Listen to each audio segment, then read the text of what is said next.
No nazdárek, děvčátka, tady zase ta Káťa. Hele, poslouchej, já jsem normálně zjistila jednu věcičku, jo.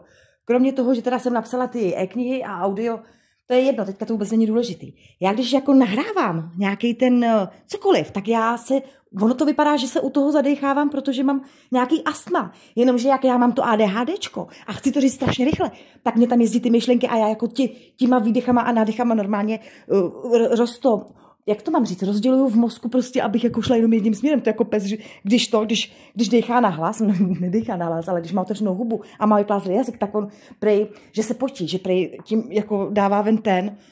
Ne, že, víš co myslím, ne, že se prostě zadechá, že mu je horko prej, se říkalo. Já nevím, jestli to není pravda, nebo je, netuším. No takže jak to chci říct rychle, tak jsem prostě v čudu, protože mám na to jenom 5 minut, že jsem si říkala, že budu nahrávat jenom 5minutovky na to YouTube, krásný a báječný. Takže děvčátka, mám tady další kapitolu, která tam není, ale je navíc, takže vám ji tady na hezky přečtu, protože to neumím ani číst, takže vy vlastně poznáte, kdy já to čtu a kdy ne, protože když čtu, tak čtu jako, ne, že je pťucha, ale prostě tak jako jde to slyšet. Já nechci prostě číst, já bych nejradši prostě si vymýšlela nahned. No ale tak to nejde, protože to by bylo úplně, ježiš, to bychom skončili úplně někde, než by jsem začala. Tak, popojedem. Kapitola. Klid ten nejdražší dárek. Klid je dneska luxusní zboží a čím více ho snažíš koupit, tím míň ho máš. To je pravda. Všichni kolem tě tlačí. Reklamy, očekávání, rodina. A ty máš pocit, že musíš stihnout všechno. Jinak nejsi dost dobrá. A víš co? Jsi. I když se letos nebude... No vidíš, já už zase neumím číst. Proč jsem si to nedala víc ty písmenka na hlas, jakože abych je víc četla. Pak se tady ohejbám a pak nemůžu číst. No, to je jedno. I když se letos, tam je to, Kateřino, prosím tě, čti znova pořádně, nedělej si ostudu, člověče, nebudu ti mít rádi. I když to letos nebude dokonalý, prostě kdo to čte, jako spisovně, no, dokonalý. A i když máš kruj pod očima a vlasy ve stylu přežila jsem pečení. Klid nehledej, tvoř ho. Někdy stačí zavřít oči. Jo, to já vždycky vytvořím vůni domova, když udělám bábovku, to vždycky vytvořila jsem ti domov, ale to říkal už Kraus od Krausovi, to je jedno. Někdy stačí zavřít oči, vypnout mobil a nadechnout se. Když to nestihneš, no zase mám žížu, viď? Ale já bych se jako napila, ale mě tam bude to trapně ticho, jako blbý. Takže, když to nestihneš, svět se nezboří. Jediný, co se rozbije, je tvoje pohoda. A ta nestojí za to, takže nemáš řešit hovna, klid v srdci. Jo, že ten sexy, jo, je sexy, klid v srdci je sexy víc než dokonalý stromek.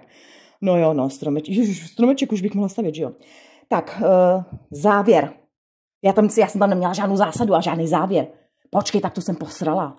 Co to je, jako? No dobře, no, takže máte to bez zásad, to jsem řekla nějaký něco kousek a teďka řeknu ten závěr. Nejsi stroj na vánoční zážitky, jsi žena, která dává světlo lidem kolem sebe. Jo, to je přesně ono. A to, že se občas složíš, neznamená, že selháváš, ale že jsi člověk, který cítí. A cítit je ten největší dar, co můžeš mít. Ježiš, to je krásný, holky, viď? No pojďme být jako normální, víš co. Musíte si dělat pro sebe hezký věci, co máte prostě rádi. Já třeba mám ráda vanu, a teď jsme se přestěhovali, takže z vany jsem šla do sprcháče a to mě jako ale tak to já vám řeknu. Normálně vám řeknu, co jsem, jako, mám hovězí nápady, ještě k tomu jsem debil puberťák, prostě 38 let nevadí, jo.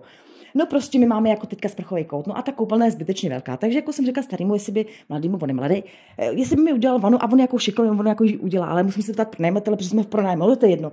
No prostě poslouchejte, holky. On šel do sklepa a přesl mi člun a ten člun já už mám asi 2 roky a my jsme tam napustili mé vodu, jako já jsem se mě koupala, ale jako byli jsme prostě jako trapný, ne, nebo jako trapný.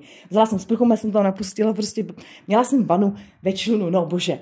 Takže jenom, abyste věděli, že jsem jako debilka a nevadí, no. Takže mějte se krásně, skladejte básně a zase se ozvu, abyste se měli krásně se mnou, protože doufám, že vás bavím. Tak papalala, ahoj Káťa.